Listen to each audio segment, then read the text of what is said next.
Evolution requires pain. While others complain that they do not feel happy enough, I'm happy I'm struggling. I don't want to be happy. I want to be great. This is the beauty of life as a man. Do you understand? I don't care. I'm happy to be struggling. I wanted to fight. You wanted to win. I wanted to fight. That's the difference. You're concerned with winning. I wanted to just fight. And we're fighting. That is the beauty of life as a man, to be great. How are you ever going to put yourself through the suffering required for greatness? In the multiverse, in the many different versions of the universe that exist, there's a version of you that never sleeps in, never skips training, never wastes time. There's a version of you who never fails. It is waiting for you. There is a version of you that does those exact things, and he is a greater person than you can even fathom. You can transform yourself into that guy. You can be a top G. You will be more powerful. You'll achieve more amazing things. You will be greater. You will be happier. And you can view the world differently by changing how your mind is constructed and put together and the way you view the world. That is the point of mental Aikido. I train every day because it is difficult to train every day. It hurts. I don't want to. I wake up and I'm busy. I have other things to do. I don't feel like doing it. So I force myself to do it 7 days a week, 365 days a year, so that I know I'm the kind of person who can do what he doesn't want to do when it needs to be done. I am that man. And it's more of a mental exercise than a physical exercise at this point. If you only go to the gym when you feel like going to the gym, you're never going to be as strong as the people who go to the gym when they don't feel like going to the gym. If you train hard every single day, you don't have to worry about a little bit of vitamin C. It's true. If you don't train and you don't smoke, you're still going to be a pussy. Yes. The answer is always hard work. As soon as you are granted life, you are guaranteed death. What you do in between is up to you.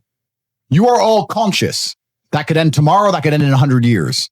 But the time between the beginning of your consciousness and the end of it is completely up to you. How can you ever outcompete me if I can force myself to do the things I don't want to do and you cannot? Discipline is absolutely essential for success. And you need to get very comfortable and very used to the idea of understanding that on your path to greatness, there are going to be long periods of time where you hate what you are doing, where you are dissatisfied with the actions you must undertake, where you are tired, where you are stressed. That is why it is difficult. Training is never the wrong decision. If you're in jail, you should train. If you are free, you should train. If you are rich, you should train. If you are poor, you should train. If you smoke, you should train. If you don't smoke, you should train. If you drink, you should train. If you don't drink, you should train. You cannot escape that hard work is always the correct decision. There is no time in any scenario when working hard is going to be the wrong answer. You should always try your very best in all things. I will smoke 10 cigars a day and beat the shit out of you because I train harder than you can possibly fathom. Pain is an extremely important part of the equation. Pain is the elixir of success. When people say this bad thing happened to me and I'm suffering, I say good. It is pain which is required. It's one of the elements in the chemical reaction. If a chemical reaction requires 5 particular distinct compounds and you have 4 and you're missing 1, it simply doesn't work. Pain for a man is one of the most important elements in becoming successful. Batman is Batman because they killed his parents. If they did not kill his parents, he would not be Batman. You're supposed to suffer. You're supposed to take that pain. The worst thing that can happen to you as a man is you live a life with no pain in it. Be born into a rich family and have a nice, easy life and be given money, and you don't have to go to the gym and not have to train because you have bodyguards and sit around like a fuck up. You're going to be miserable and unhappy and a drug addict buying prostitutes. You're only going to have women who adore you. You're only going to feel confident in yourself and feel happy when you've been through hell and come out the other side. The pain is required. And you'll often notice that people who are better than you are people who have suffered more than you have suffered. So the person who is waiting for you, he requires your motivation. It also requires huge amounts of pain. So when bad things happen to you, do not sit at home and lament. Do not feel sorry for yourself. Instead, look in the mirror and say, thank you, God, for giving me one of the ingredients that is needed for the chemical concoction that is going to turn me into a superhero. Because pain is an extremely important one. In fact, it's one of the most important ones for a man. It's supposed to be hard. Life is supposed to be hard. You're supposed to think this is terrible. You're supposed to suffer and smile through the pain regardless. Discipline is the key to success in all realms as a man. And if you lack it, you stand no chance. Everything is war. All of it. Sitting in the commute without losing your patience is war. Trying to find a way to escape your slave job is war. Keeping your wife happy and your children inspired is war. Training to become stronger than before is war. It is all war, and it cannot be avoided. And I'll tell you why it's war, because war is two opposing sides trying to achieve the same goal. Two opposing sides want the same land or the same influence over X land. And the car you want, the Ferrari, you're not the only person who wants it. The reason it's so expensive is because others people want it. The girl you want, the beautiful woman, everyone wants her. It is war. It is competition. Everything about life as a man is war. It is conflict because you are competing against the other men who want it the same, which is why discipline is such an important thing, which is why you must take the pain and add it to the concoction to become as formidable as possible. Life is war. This idea that you can go through life as a man and avoid war is probably the biggest mistake that most men make, because it is impossible for you to achieve anything significant without war. Running a business is war. Running a hotel, running a restaurant, running an online company, it's war. Training is war. Life as a man is war. You need to wake up and view it exactly as what it is. Everything I want, other people want. Everything I desire, other men are trying to get. This is a war, and I must outcompete them. That is the best possible mental model you can have. If you concern yourself only with being happy, you are once again acting like a female or a child. Happiness is fleeting. It doesn't even matter. If you're concerned only with the hedonism of happiness, you're going to drink alcohol and go to parties and go to festivals and take drugs. I want to be happy. Who cares? I want it to be great. I want to be great all of the time. And let me ask you a question as a man at home, genuinely, truthfully. Would you rather be a loser who's always smiling, a happy loser, or would you rather be a stressed winner? Because I'll tell you something about winners. Most of them are stressed. We are stressed. We're stressed. Putin is stressed. Genghis Khan was stressed when his messenger turned up after a 4-week ride with updates from the battlefront of Iran. I'm sure he was stressed by what he read. Even if it was very good, even if it all looked fantastic, he's starting to feel stressed. Okay, well, now maybe I need to go to Iran. How long is it going to take me to get there? Maybe we need to send more horses. Maybe we need to colonize Iran. He felt stress because the beauty of life as a man is to be great. So you have to sit here and ask yourself, do you want to be a happy loser that's insignificant? Nobody knows you exist. Women don't respect you. Men don't respect you. Nobody cares if you live or die, but you get to smile all the time. Or do you want to be one of the most important people on the planet with a little bit of stress? You end up happy if you forget about happiness and try to become great. You will never be successful if you're concerned about being happy, so forget about it. As a man, you are most formidable if everything is your fault. If it rains outside and you get wet, that is still your fault. Can you control the rain? No. Could you have brought an umbrella? Yes. You need to blame yourself for all things, the good and the bad. Being a powerful man isn't always about furious anger and instilling fear. As enemies attempt to attack your energy and lower your vibration, understand this. Power is untouchable. Power may notice, but it doesn't care. Sometimes power is simply not giving a fuck. Being a powerful man isn't always about furious anger and instilling fear, meaning sometimes it is. You need to retain the capability to instill fear with furious anger. A man who cannot do that is not a man. It is one of the cards you need to have in your deck. However, more often than not, when you're in a true position of power, you will play the alternate card, which I'm describing here as simply not caring. How can you not give a fuck about things? So I'll tell you how. If you're filthy rich, and you have a strong network of people around you who you trust, and you have a good family, and you have beautiful children, you have women who love you, and you have beautiful supercars, you live with your best friends in a compound, you have armed guards, and you're proud of yourself, and you're strong, and you train hard every day, and you're monumentally successful, and all of your dreams come true. And if you want something, you can instantly snap it up. You want a Pagani, you want a Bugatti, you want a $25 million apartment, anything you want, you buy. It's very easy to not give a shit about the opinions of people who don't have one fraction of your success. And what these people are trying to do is drag me, I'm using me as an example, but we can also use it for you. When you have true power, they're trying to drag you down. They're not trying to elevate themselves.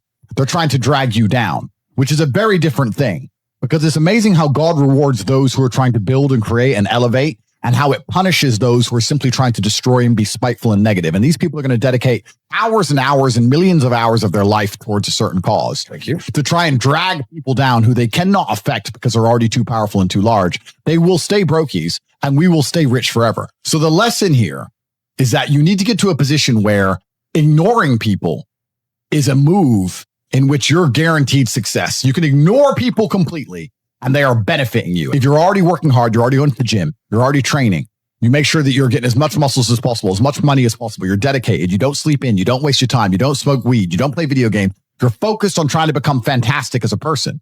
You can just ignore that girl. That girl who broke your heart or cheated on you, just ignore her. The most powerful move you can make is ignore her. Yeah, you could yell at her. Yeah, you could try and make her scared of you, blah, blah, right? That's not going to work. The powerful move is just to completely ignore her because you're on your ascent. She is likely on her descent. She likely has no intention of improving herself, no intention of becoming richer, no intention of becoming better looking. Time is against her. As she gets older, she's going to lose her looks. You're going to continue your ascent and she's going to have to watch you for the rest of her life be the man that she could have been with that she's no longer good enough for. The best thing you can do is simply ignore her. That is the powerful move. And it's the same with also men. It's not even a gendered argument. There's men who want to be your friends right now, who wanted to be your friend, and they did something wrong to you. And if you're on the right path, doing the right things, karma, God, the universe, whatever you want to call it, is going to teach them a lesson for simply failing to be a good person to you while they had the chance. But when you have a whole bunch of money, you take care of the people you love. And that's the masculine prerogative. And even my brother and I, anyone who's been loyal to us, who's on our team, we monumentally reward. And everyone who ever displayed cowardice or sold us out or made mistakes massively regrets it because they see how well we treat the people who are close to us. If you lack somewhere, excel somewhere else. Counter your weaknesses by honing other capabilities. If you're ugly, become filthy rich. If you're poor, be as strong as an ox. Life is unfair. The primary focus of your energies is to balance the books. By teaming up with people who compensate for your weaknesses, people who are strong in areas where you are weak, and you team up with people where you are strong in areas where they are weak. I don't think between the people in this house and our group of friends, we lack anything. Correct. Anything. Correct. Literally anything. We can sit as a group and have a conversation about anything with anyone in the world and give useful insight and change people's lives for the better. Because although I am not perfect, our team compensates one for each other. And that's the point of brotherhood. So excel in one area if you lack in others. I have people say to me, Andrew, I'm short. What do I do? I'm short. Okay, God made you short. Fine. Good. Doesn't matter. You can't change it. What you can do is become as strong as an ox and become filthy rich and monumentally important and extremely influential. You can do that. People say, I'm poor. You should be strong. Oh, I'm strong, but I don't have any money. Okay, then teach others to be strong. Yes. There's always a way you can take your advantages and use them. And by teaming up with other men, other people, you can build a team in which there are no weaknesses. So if you have a disadvantage, you also have somewhere God has given you a distinct advantage over others. And it is your duty to excel in that realm. It is your duty to become so monumentally influential and powerful within that specific criteria in which you have the capability to be brilliant, that your weaknesses no longer appear because they can be simply overshadowed by your network or overshadowed by your absolute competence. Genuinely ask yourself a question, you at home. If you had done those things for the last 2 years, you never skipped a training, you never wasted time, you never scrolled TikTok, you never sat aimlessly on the internet, typing in garbage, never played video games, you never wasted time. You never skipped training. You were training every single day. You never slept in. You were never lazy. There's this version of you. Imagine the person you would be. Genuinely imagine what you would look like. Imagine where you would live. Imagine the car you would drive. Imagine how much your woman would respect you. Imagine the love you would see in her eyes when she looks at you with adoration like a king. Imagine your existence. That person is waiting for you. And the only thing that's stopping you from being that person is your monumental laziness. You can have it. The universe is very giving. It will give you anything you work for. I've never seen somebody try for something with all of their might and not get it. The only people who do not have the things they want are the people who do not try for them. I've never seen a person wake up and say, my only dedication in life is to solve a Rubik's Cube and fail. It's extremely important you understand that that person is waiting for you and you are declining that version of yourself. I knew who I was going to have to end up being before I became that person. My brother and I are not from rich families. We are not from advantaged beginnings. But I knew I had to be a big, strong, fighting billionaire. How are you ever going to put yourself through the suffering required for greatness? If you cannot force yourself to train when you do not want to train, if you cannot force yourself to work when you don't want to work, if you can't force yourself to not log into Pornhub or force yourself to eat right, how can you possibly ever become a monumentally successful person if you cannot control yourself long enough to do what must be done as opposed to what you feel like doing? The only people who get to live their lives based on how they feel are women and children. Children can cry because they feel like crying, as can a woman. A woman can start an argument because she feels like arguing, as can a child. A man must do what he is supposed to do, irregardless of how he feels. That is the key component to masculinity, is discipline. If you do not have the discipline to dedicate yourself to anything, you are going to fail and be crushed by the people who can. I always knew the answer to everything is raw action. The answer to everything has always been raw action. So when I was broke, I was never like, I'm poor, what do I do? It was, I'm poor, I have to do something. If I was broke, I'd go for a run. That's why I was such a great fighter. If I was broke, I'd sit there and go, I'm actually poor. How do I make money? Don't know. Where can I get some cash? Don't know. What work can I do? Don't know. I'll just go for a run then. And I'll just go for 3-mile run. You just have to say, well, I have to do something. I can't just sit still and die. A lot of people are happy to just sit still and die or can go to sleep and take a nap. So you can sit at home and do nothing. But when I was poor, I had to go for a run. I couldn't sit still or lift weights or do something. I couldn't even sleep. So raw action solves everything. And I understood that at a young age. But as you get older, you get to look back and you get to put your whole story together, the whole tapestry together. I knew I wouldn't stay poor. Did I ever think I'd get this rich? Well, I never said I wouldn't, but did I ever think it would probably happen at this level? No. But it's amazing how the compounding interest of just endless raw action adds up. I've never had a lazy day. I've never skipped work, never missed an email, never had a day off, ever. You name if you were to go through the last 3 years of my life, you will see that there's never been a day where I wasn't doing what I was supposed to do. And it all just adds up, and then monumental success comes and you get to laugh at everybody else, ha, ha, ha, and life's great. All of my wisdom and all the things I say doesn't come from books. It comes from life experience, and a lot of my life experience is the brutal realities of violence. So people say, oh, Andrew's so smart, Andrew's so wise, Andrew knows so many things. I've learned all of that simply through fighting. I think that initially fighting is always the best thing you can ever do. Especially it's the best way to spend your 20s because you heal superhumanly. You heal like Wolverine. And I can't think of a better use of that superhuman healing ability besides fighting. And it's going to teach you everything you need to know about personal accountability and hard work and overcoming fear and dedication and discipline. There's so many lessons to be found inside of fighting. And plus, it's the most respected sport on the planet. And I think that you'll learn more about yourself and more about life and more about the realities of how the world works if you're a fighter. So I think that's what's so fantastic about it. And if you're a warrior in life, the arena may change, but the battle never ends. Yeah. It's just never ending. And you have to get used to fighting. You have to get used to being under pressure and under stress all the time and being the kind of person who can perform and smile anyway. And I'm glad I spent my 20s training because I can't think of something else. I find it amazing that like I speak to people my age and I say, in my 20s, I spent maybe, I don't know, let's say 3 hours a day. What's a decade of 3 hours a day? Let's say 10,000 hours. I spent 10,000 hours in the gym training. You're the same age as me. What did you do with those 10,000 hours? And they can't even tell me what they did. What did you do? Watch TV, go out, go pub, sit around, sleep, nap, chase women. What did you actually do? We had the same amount of waking hours and the same amount of minutes. I know where 10,000 hours of my minutes went, and that's why I'm the champ. That's why I have 4 title belts above my bed. That's how I spent my 10,000 hours. Tell me what you did with your 10,000 hours, which is equal to, comparable to, or superior than how I spent my time. And they can't even name what they did with any of their time. They're like, don't know. Yeah. So if you're 16, you need to be using every single waking minute towards things you're going to remember. You're going to remember training. You're going to remember working hard. You're going to remember trying to make money. You're spending your life and wasting your time doing things you're not even going to be able to recollect in a few years. You're going to wonder why you fall behind the people who don't waste time. Time is the ultimate currency. Time is money. Time is also strength and power and networks, connections. Time is everything. You can convert it. It's like malleable. Time is like Play-Doh. Yeah. You can turn it into anything. You can turn it into muscles if you go to the gym.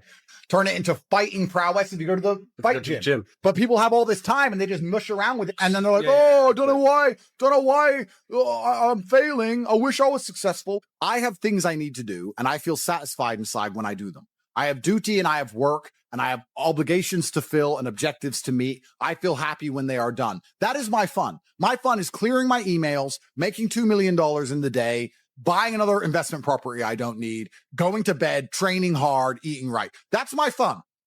Call me boring. That's what I enjoy. When you were talking about that lifestyle and what you end up searching for in that hedonism, you just end up searching for excesses, right? To have more fun, you want to get more drunk, go to more clubs, or And it's just a black hole and it never ends and you end up destroying yourself. We need discipline. We need purpose. We need to have parameters set for us.